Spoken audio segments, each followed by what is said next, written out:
ще разследваме една от най-големите загадки в най-новата българска история.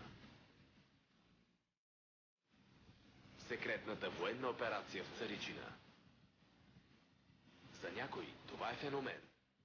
Каза космически кораб. Елате всички. За други всичко е било измама. Феномен на човешката глупост. Преди 17 години село Царичина се превръща в секретен военен обект.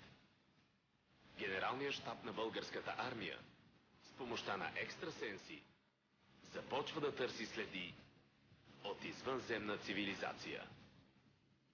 Хиляди загадъчни иероглифи, необичайни явления в небето, доказателства за чужд разум или фалшификация за милиони. Преценете сами. Докато изследваме фактите, проучваме свидетелските показания, анализираме секретните данни. Останете с нас, за да разберем защо операцията беше прекратена, какво крият военните и какво не искат да знаем. Вие ще прецените сами, докато разследваме.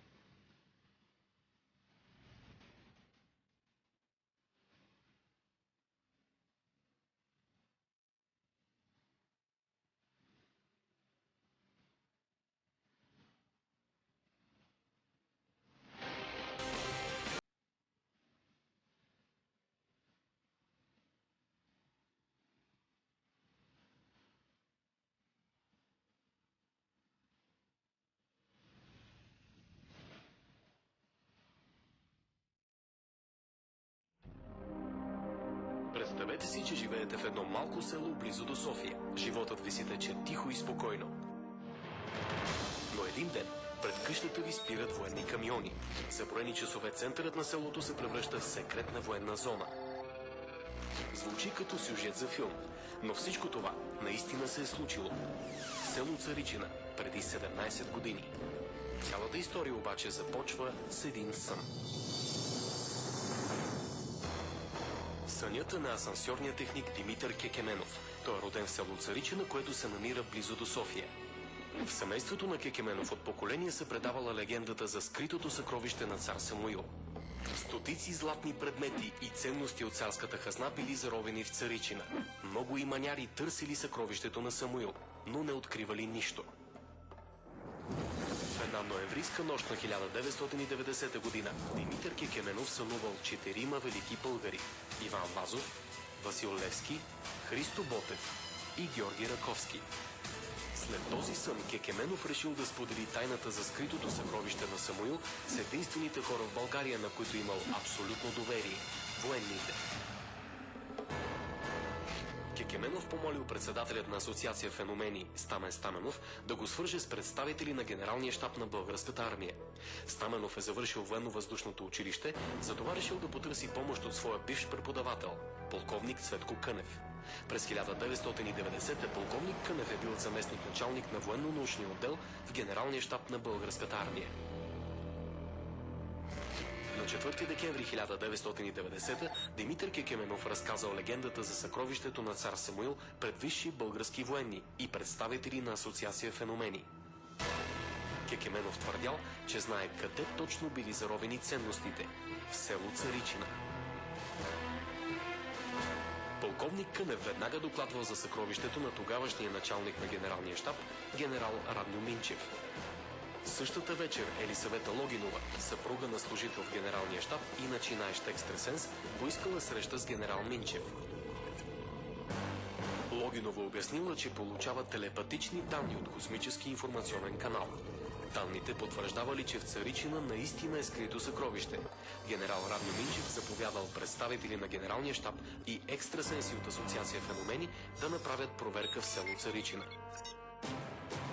Още на следващия ден, 5 декември 1990 година, в Царичина пристигнали екстрасенсът Димитър Сираков, радиестезистът Дора Петрова, началникът на научния отдел в генералния щаб и полковник Цветко Кънев.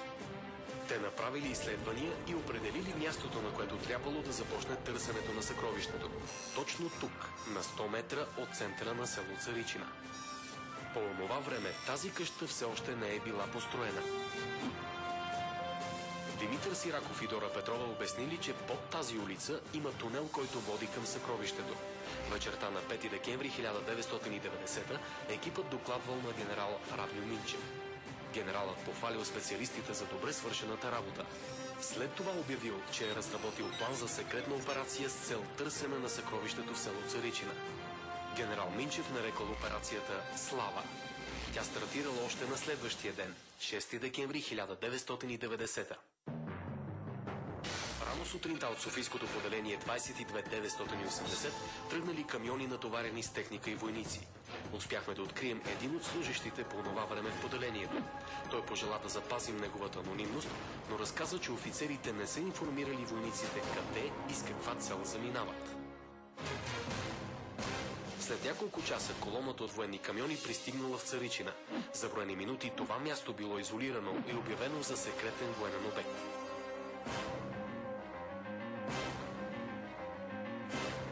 Появата на военните оплашила жителите на селото. Един от тях бил Славейко Григоров. Много странно, търсят нещо. А какво търсят? И кой им е казал, че има тук нещо? И откъде го знаят? Никъде ли не е записано? Нищо не може да се види. То си беше обградено с платнища високи, до 3 метра сигурно. И не се вижда нищо. Хората в Царичина още помнили аварията в Чернобил и някои от тях решили, че военните са дошли, за да измерват радиацията. Според други, армията изпратила войниците на учение в селото. Обикновено село си беше.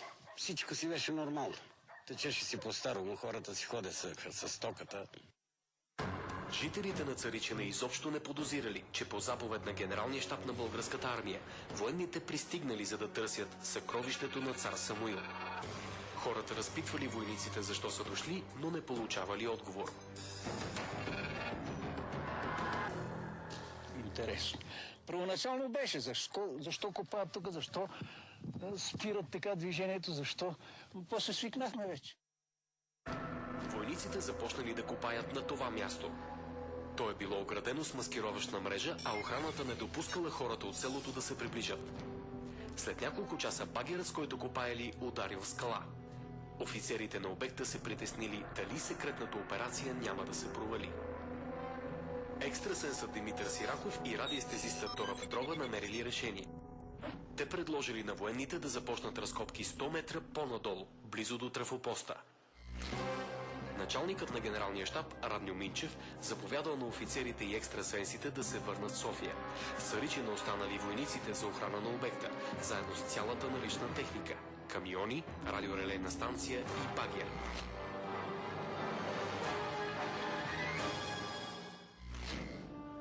Вечерта на 6 декември 1990 в генералния щаб дошла Елисавета Логинова.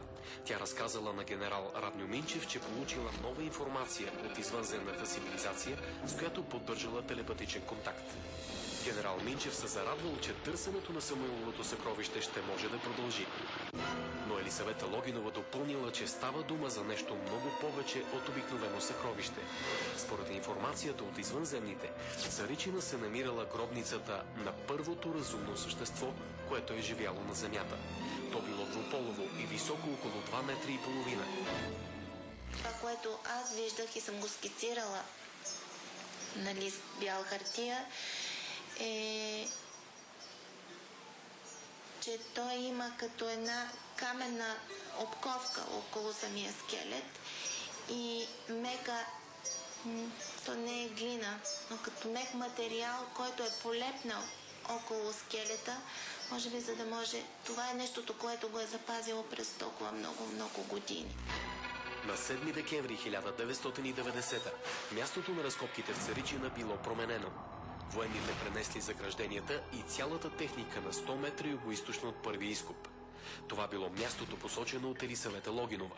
В Царичина пристигнал тогавашния началник на химическите войски, генерал-майор Любомир Динев. Войниците от Софийското поделение охранявали секретният обект.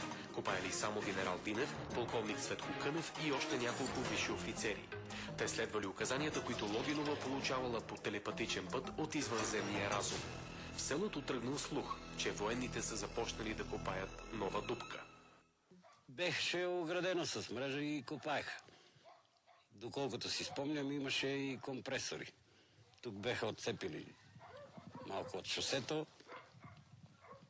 и хората просто минаваха по край мрежата. Войници падаха всеки дневно, си имаше войници и през нощта, и през ден. След малко, BTV документите. Военните откриват загадъчен тунел и стават свидетели на необясними явления. Пророчествата на Ванга за разкопките в Царичина. Всичко това и още. BTV документите. След малко.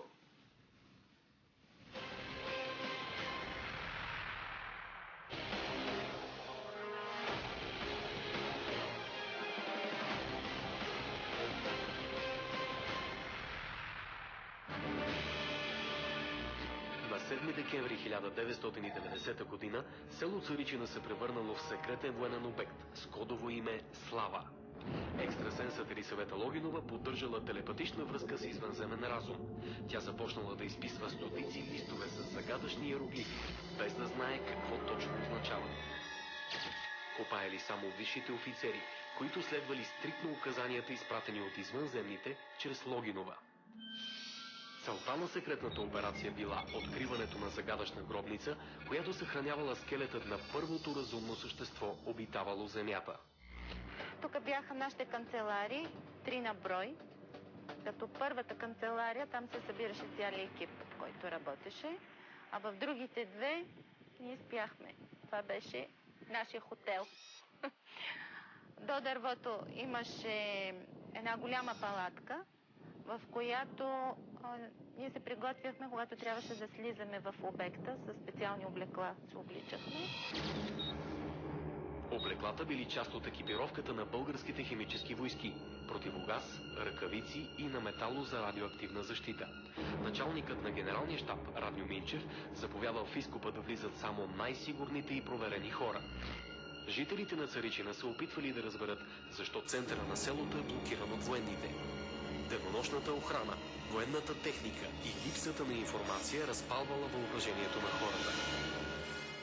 Доколкото знам тук от местните хора, намерили са някакъв златен орел, който излъчва толкова силна радиация, че даже апаратурата на военните се е стопявала. Че първият човек е, може би, тук погребан и от тук е започнал живота. Доколкото знам, после се чу някаква версия, че е двуполовия човек. Само един от екстрасенсите каза, че ако намерят това, което са търсили, Царичина ще стане рай. Не си продавайте земята, защото ще стане рай. 17 декември 1990 година. Суровата зима и умората от тежкия физически труд не нарушили темпото на изкопните работи. Офицерите поддържали постоянна радиовръзка с генералния щаб на българската армия. Щабът отпускал средства и техника за продължаване на разкопките. Камиони идваха само за материала да товарят камъните. Те не задържаха камъните. Изкарват отвънка и войничетата товарят. А вътре не ги пускаха, войничетата не влизаха. Логинова получила телепатични данни от извънземния разум, че до 3 дни ще бъде открит скелета на двуполовото същество. Тази информация заредила с ентусиазъм военните в Царичина. Освен това, докато копаели, те открили нещо необичайно. Първият изкоп беше между 4,5-5 метра, на база на който ние открихме отвора във формата на арка, който бях разказвала. И започнахме самите вече изкопни работи за отварянето на първия тунел. Според Елисавета, тунелът изглеждал така, сякаш предварително е бил изкопан. Участниците в секретната операция забелязали ясно оформени таван, под и стени. По стените липсвали рисунки или насочващи знаци. Междувременно Елисавета Логинова изписвала стотици листове с загадъчни иероглифи и рисунки. Други символи представлявали описания на научни открития, които може ли да променят живота на хората по света. Изписаните от Елисавета страници съдържали образи на непознати същества, стилизирани рисунки, дори химически формули. По онова време генерал Стоян Андреев бил съветник по сигурността на президента Желю Желев. До този момент за разкопките знаели само началника на генералния щаб, министърът на отбраната Димитър Луджев и няколко висши офицери. Генерал Андреев решил да информира президента Желев за секретната военна операция в Царичина. Той не реагира възторжено, но сериозно погледна на този проблем, нали? Защото на него му е ясно, ние сме говорили по този въпрос, че по тези въпроси се работи много сериозно по целия свят. Президентът Желю Желев отказа да коментира пред нашата камера какво знае за секретната военна операция в Царичина. В началото на 1991 година екстрасенсът Димитър Сираков сънувал, че участниците в разкопките трябва да отидат при Ванга. Тя ги посрещнала така, сякаш отдавна ги е очаквала. Разговорът с Ванга е бил записан на аудиокасета. Говореше на малките имена. Обърна се към генерал Динев и каза: бе, Любчо, какво търсите тук? Той е ни мъж, ни жена, жута маймуна. За какво ви е? Каза, че сме около 100-ния метър, защото ни беше помолила да занесеме част от пръста. Когато се върнахме и премерихме, 99,8 беше метража. Скоро след срещата с Ванга, екстрасенсът Сираков напуснал разкопките в Царичина. Елисавета Логинова останала единствената с паранормални способности на обекта. За министър на отбраната по това време бил избран Димитър Луджев. Той подкрепял секретната операция в Царичина и съдействал за изследването на иероглифите. Имало идея листовете да бъдат изпратени в Израел. Там трябвало да бъдат анализирани в Института по Кабала. Елисавета Логинова заминала за Иерусалим. Там им предложили да остане 1 година, за да се направят подробни изследвания на иероглифите. Аз обаче не се съгласих, защото чувствах, че има някакъв приоритет за България. И то голям приоритет, който не трябва да губим. Макар че ние не можехме да разчитаме тая информация, цялата тая информация, която на нея се предаваше. През 1991 година тогавашният министър на отбраната Димитър Луджев решил да посети секретният военен обект в Царичина.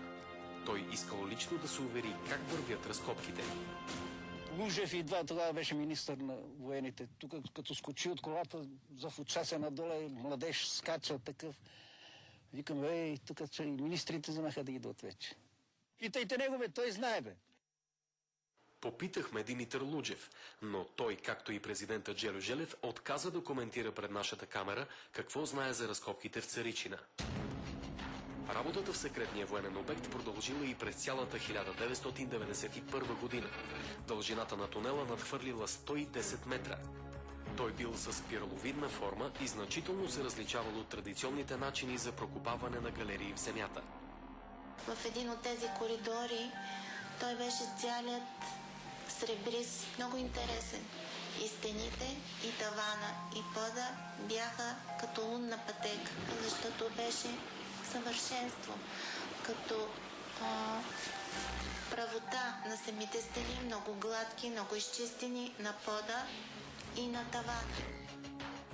Елисавета твърди, че не са намирали каквито и да било предмети по време на разкопките. Често проходът е бил запушен от стена, която разбивали с кирки и лопати. Както коментираха, нали, миньорите, и казваха, че не може да се прави тунел, разкопка, нали, без да се, как да го кажа, укрепва. А тук се работеше, че ли не се укрепваше, само се базеше пръста. Нито веднъж по време на секретната операция не е имало срутване на тунела. Логинова и военните приели това за доказателство, че тунелът е предварително изграден от непознати същества. След 100-ния метър вече започнахме да се движиме между пластовете.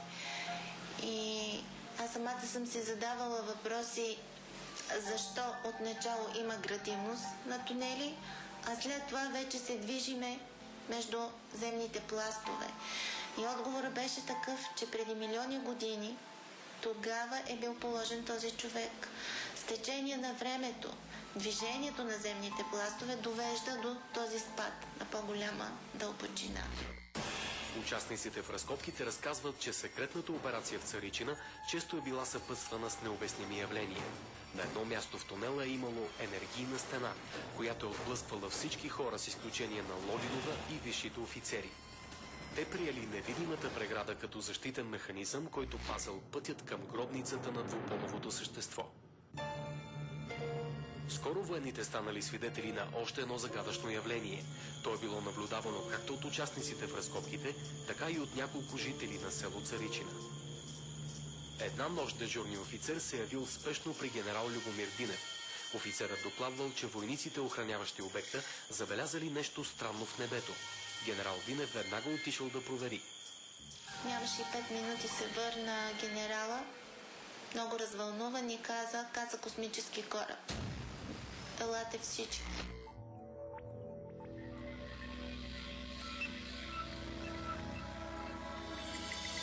Военните излезли от фургоните и започнали да следят движението на непознатото тяло в нощното небе.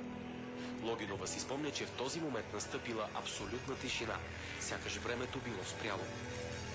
Непознатият летящ обект се снижил над този хълм.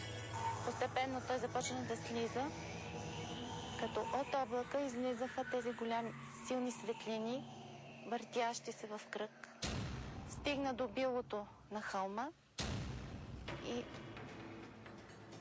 слезна, но не от нашата видима страна, а от срещуположната, и изведнъж този облак изчезна като мистерия и останаха само светлините, които отразяваха небето и стигаха почти до нас. Никой от наблюдателите не е успял да заснеме кацането на непознатия обект. Необяснимо е и защо висшите офицери не са изпратили войници, за да проверят какво точно блести зад хълма. Няколко минути след кацането Елисавета Логинова поискала да се върне в фургона, защото усетила силно напрежение. Тя започнала бързо да изписва знаци, които били изпратени от извънземните.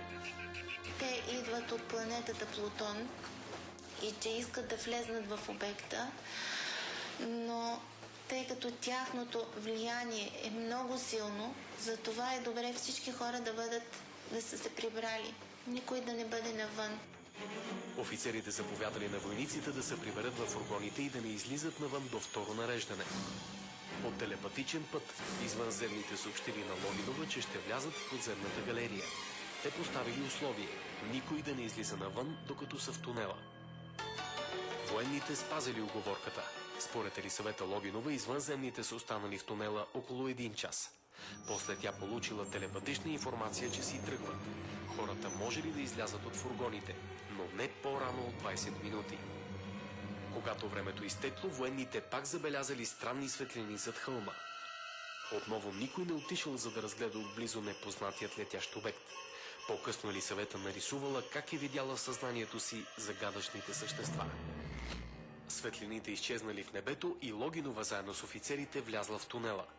На няколко места намерихме като гребване с голями ръце на част от материала, който е на стените, но на различните поетапни влизания надолу към тунела. И 2-3 отпечатъка като стъпка, но тя беше много различна от нашите стъпки. Но нищо това не е заснето. Така че, пак казвам, няма да се сърда, ако не ми се повярва. Възможно ли участниците в експедицията наистина да са наблюдавали кацане на НЛО? Или всичко е било масова заблуда? Аз разсъждавам сега като учен, нали? Не мога да си представя, че едновременно всичките са толкова нагласени, че ще видят едно и също явление 10 души, примерно, нали? В детайлите, които описва всеки един от тях какво е видял, се вижда, че са видяли един и същи обект. На около 20 метра от разкопките се намира кръчмата на Райна Тодоринова. Тя ни разказа, че една вечер дошли няколко офицери, работещи на секретния обект. Военните разпалено коментирали някакво странно явление. И вика, не сме толкова били пияни, но нещо ги е осветило. Точно малко след палатката, там за градките. Нещо ги е осветило, но вика, страшна светлина, направо ни заслепи.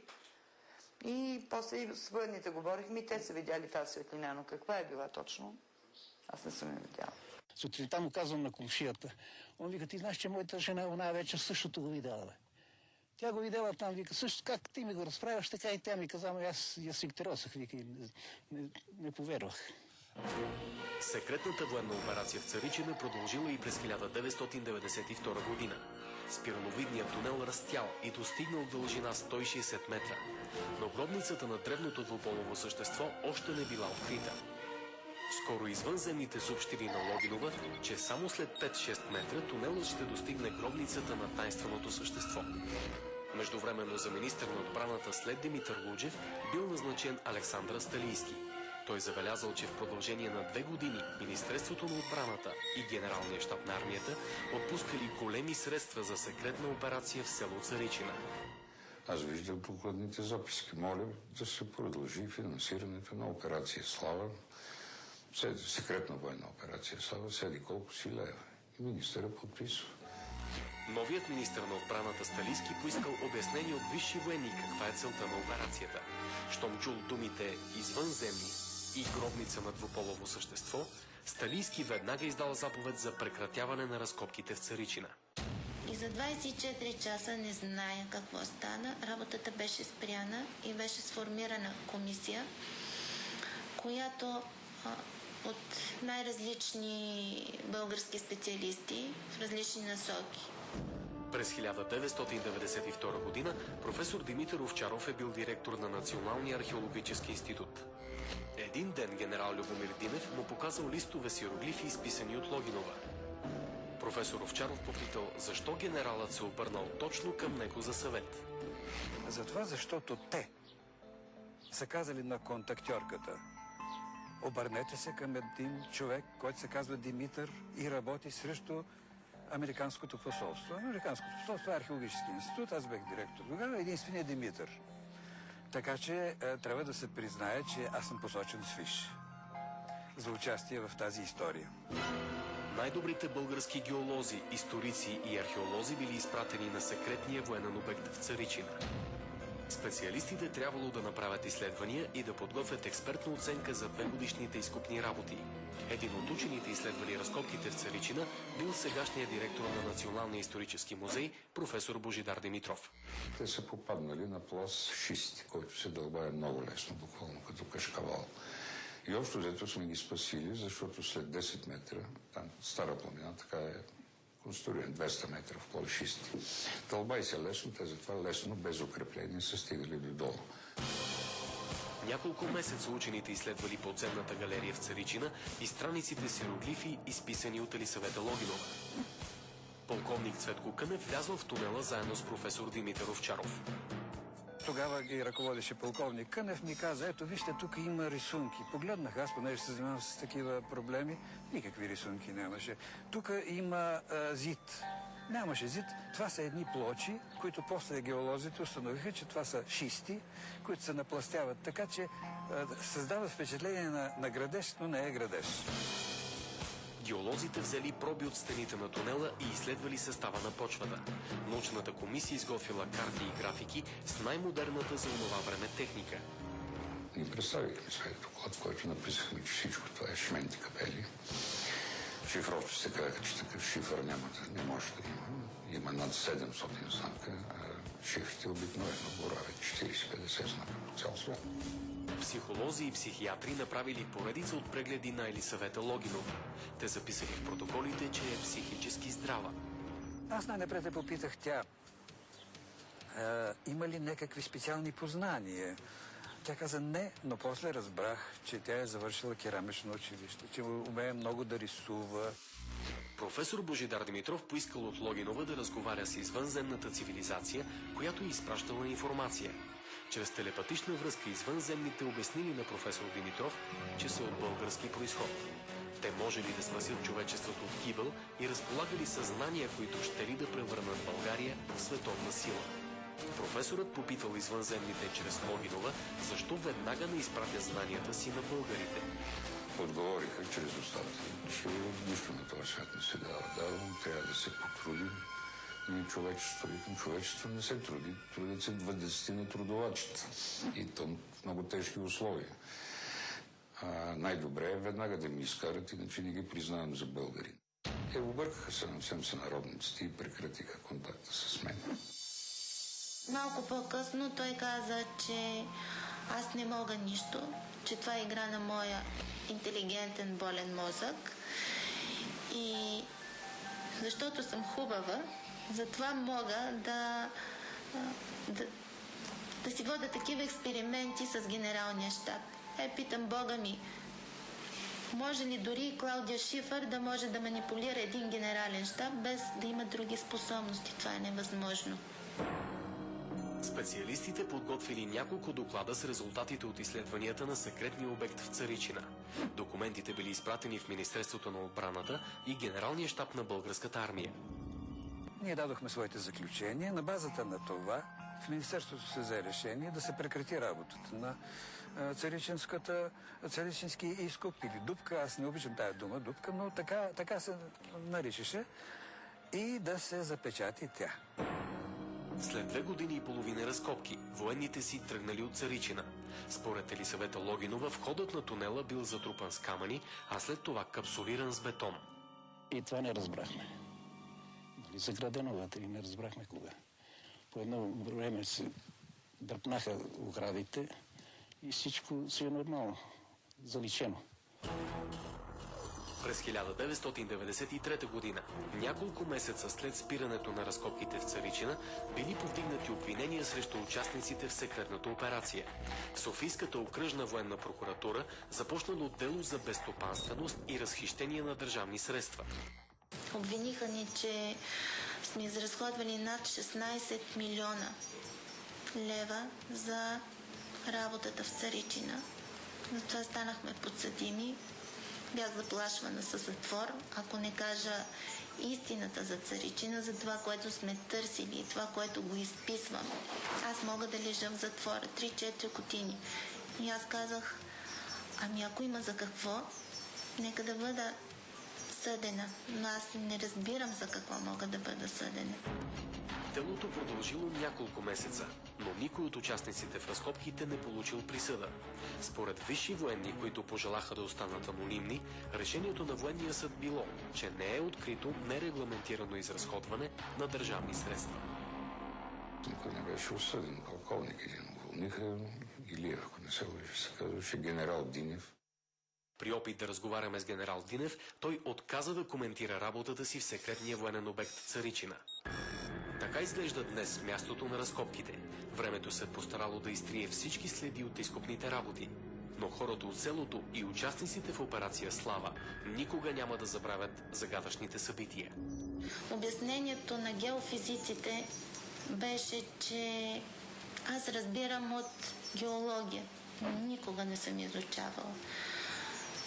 Без те да знаят самите, те си позволиха да лъжат, да разказват, че аз съм пещерняк. И тъй като разбирам от пещерно дело и от геология, затова толкова умело съм водила екипа под земята. Тук няма никакъв таен проход. Няма никакъв подземен проход.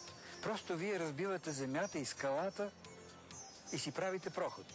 Това е срамен случай. Освен това, това е много по-малко от... много по-сериозно от досието. След малко. Вбити ви документите. Какво крият военните и какво не искат да знаят. Доказателства за чужд разум или измама за милиони. Вие ще прецените сами. След малко. Вбити ви документите.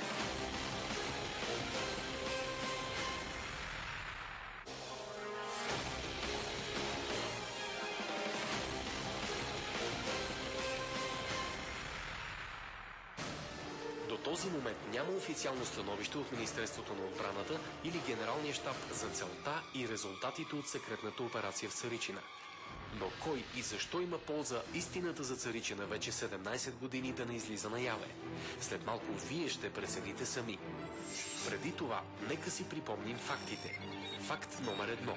През 1990 година Генералният щаб на Българската армия започва секретна операция с цел търсене на съкровището на цар Самуил. Факт номер 2. Екстрасенсът Елисавета Логинова убеждава военните, че търсят нещо много повече от обикновено съкровище. В дъното на тунела ги очаква гробницата на първото разумно същество, населявано от земята. Факт номер 3. Информацията на Логинова идва по телепатичен път от извънземна цивилизация. Генералният щаб на българската армия и Министерството на отбраната и се доверяват напълно. Факт номер 4. Лицата, носещи пряка отговорност за операцията в Царичина, отказват да говорят по тази тема. Сред тях са президентът Желю Желев, бившия министър на отбраната Димитър Луджев и висши военни. И накрая, факт номер 5. Лица, пряко свързани с разкопките в Царичина, заявяват, че всички документи и материали за операцията са били засекретени от военните. Аз неща да ги обвинявам, защото са мои колеги и повечето от тях са приятели, говоря за генералния щаб, но мен ми се стручи излишна предпазливост, съображения за секретност ги парализираха направо. Снимки, чертежи, документи, всичко това беше засекретено, а сега имам чувството, че и изчезнаха. Затова не мога да ви кажа нищо, защото всичките материали от работата в Царичина са засекретени. Изчезнали са 4 тетрадки с иероглифи, изписани от Логинова. Това са ксерокопия на няколко страници, които Елисавета все още пази. Изчезнала е аудиокасетата от срещата с Ванга, която говори за разкопките в Царичина. Липсват оригиналите на протоколите от заключенията на учените, изследвали тунела. Преди капсулирането на изкопа, операторът военните киностудия влиза в него и снима. Според сегашния директор на киностудията, подобен филм не съществува в архивите им. Изчезнали са и дневниците за разкопките, които са били водени от тогавашния заместник-началник на военно-научния отдел към генералния щаб, полковник Цветко Кънев. Преди 3 години тръгнахме по следите на засекретените материали за Царичина. От Централния държавен архив ни отговориха, че при тях не се съхраняват каквито и да било документи, свързани с операцията в Царичина. Същият отговор получихме и от Централния военен архив в Велико Търново. Оттам ни посъветваха да се обърнем към генералния щаб на българската армия. Щом военните са засекретили материалите, би трябвало да знаят къде са. Изпратихме официално писмо до тогавашния началник на генералния щаб, генерал Никола Колев. В писмото формулирахме 3 въпроса. Пазят ли се в генералния щаб документи, свързани с разкопките в Царичина? Предвижда ли се работата на обекта да продължи? Можем ли да разговаряме с представител на генералния щаб по тези въпроси? След малко повече от месец получихме отговор. Очудихме се как изобщо писмото стигна до нас, защото някой беше написал върху плика двама податели.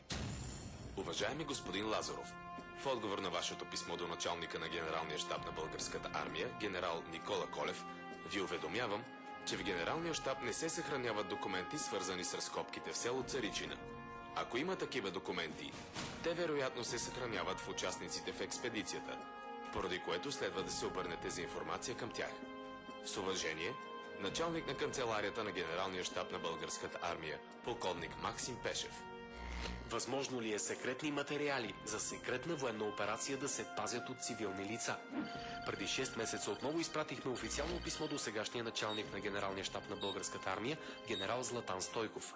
И отново получихме отговорът, който вече видяхте. През последните 3 години търсихме контакт с преките участници в царичинските разкопки.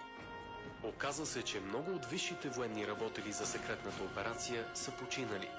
Близките им отказаха да коментират пред нашата камера събитията в Царичина.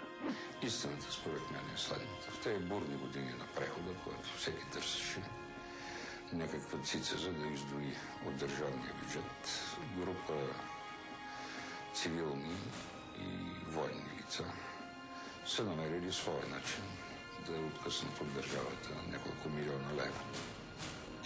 Мисля си, че военните не са толкова глупави, за да разказват след това какво са вършили тук. Разговаряхме с няколко висши военни, които пожелаха да останат анонимни. Те потвърдиха, че документи и материали за операцията в Царичина са били засекретени. Групата на геолозите и геофизиците доказа, че там няма никакви радиационни излъчвания, да кажем, каквито биха останали, ако беше каснал някакъв извънземен кораб. Тези 2 снимки са част от малкото запазени материали за секретната операция в Царичина. Елисавета Логинова е запазила 2 камъка, с които са били облицовани стените на един от тунелите. Всички останали предмети и документи са изчезнали. Според Елисавета Логинова са оставали няколко метра до скелетът на първото същество, населявало Земята. Учените са убедени, че е имало реална опасност секретната операция да завърши трагично. 5-6 метра няма да се стигне до стаичка, в която има двуполов човек, а ще се стигне до подземна река, която установяват нашите колеги геолозите. И тогава може да си представите какво ще стане с тези симпатични офицери, които копаеха там. Щеха да се издавят до един. Няма такъв типаж на пластове, които да ти изграждат две стени под таван и по средата ти да имаш градивност, която е съвсем различна от този строеж. Елисавета Логинова смята, че разкопките в Царичина трябва да продължат. Според нея в дъното на тунела все още чака да бъде открита гробницата на загадъчното двуполово същество. Сега изкопът е затрупан с камъни и капсулиран с бетон. Той за нищо не може да се използва. Това е един тесен и толкова. Процеп, в който двама човека трудно могат да се разминат. До този момент никой не е опитвал отново да копае в Царичина. След прекратяването на секретната операция, жителите на Царичина също изгубили интерес към тунела. Военните ще ти дадат да копаеш там. И за какво да копаем? Да изчезнем из дупката на долу, нека да я нема. Щом военните са го прекратили, може би те трябва да си го започнат. Едва ли да се разреши нещо подобно, цивилен човек да започне да копае. Хората от Царичина разказаха, че преди да дойдат военните, в селото никой не бил чувал за извънземни. Военните, които пожелаха да останат анонимни, признаха още нещо. 160-метровия тунел е бил изкопан спираловидно, без използването на допълнителни подпори за стените. Според тях това е уникална технология, която след спирането на разкопките е била патентована. Оказа се, че в патентното ведомство няма регистрация на подобен начин за изкопаване на подземна галерия. Ако технологията наистина е била защитена като изобретение, остават въпросите от кого, как и защо. Какво да правим по-нататък с дупката? Аз казах, че ако се установи, че в тази дупка може да се отглеждат гъби, това е най-хубавата участ на тази дупка. Според учените има две възможни обяснения за мълчанието на военните.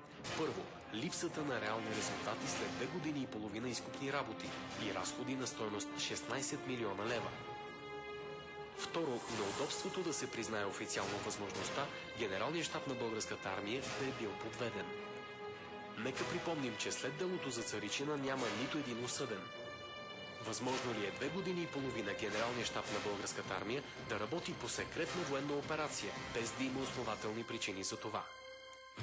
В началото офицерите и екстрасенсите са търсили съкровището на цар Самуил. След това целта е откриването на гробница с 2-метрово хуманоидно същество. За някои това би било основание разкопките да се прекратят много по-рано, а не след 2 години и половина. Защо секретната операция е спряна малко преди дългоочакваното откриване на загадъчната гробница, която според Логинова все още е там? Това не може да се разбере. Или търсеха нещо, или оставиха нещо. От двете неща е едно верно, ама кое никой не може да каже. До този момент нито една държавна институция или частни лица не са проявили интерес към възстановяването на разкопките в Царичина. Мястото, на което военните са работили, се намира в центъра на селото.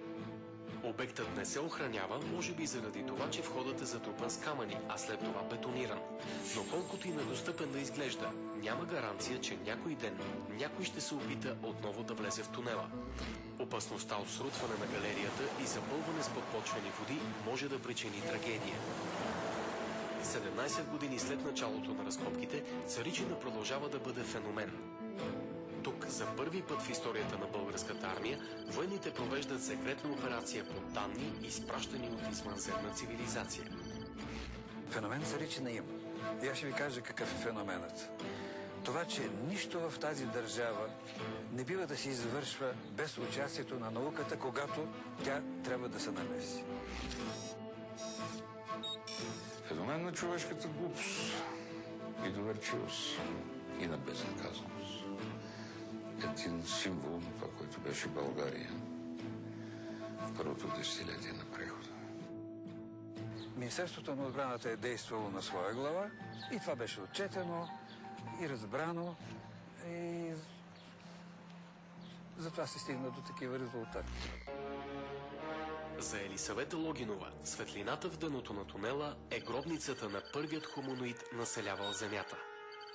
Но колкото повече време минава, аз осъзнавам, че действително той е много ценен и от най-голямото златно съкровище, защото той ще обърне историята с главата нагоре.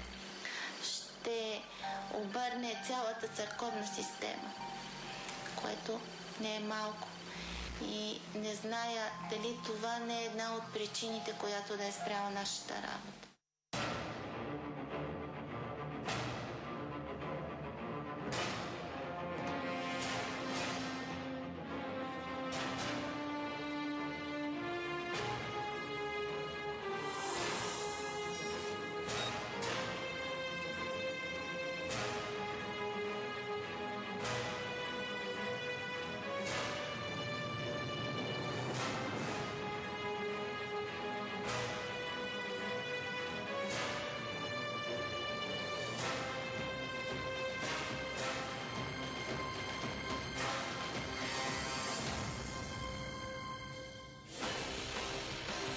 Следващата неделя. В BTV документите очаквайте тайните на чудотворните икони. Необясними явления, които променят човешки съдби. За първи път висши български духовници ще говорят открито за чудесата в Българската православна църква. Документирани събития, които ни карат да се замислим. Следващата неделя. BTV документите.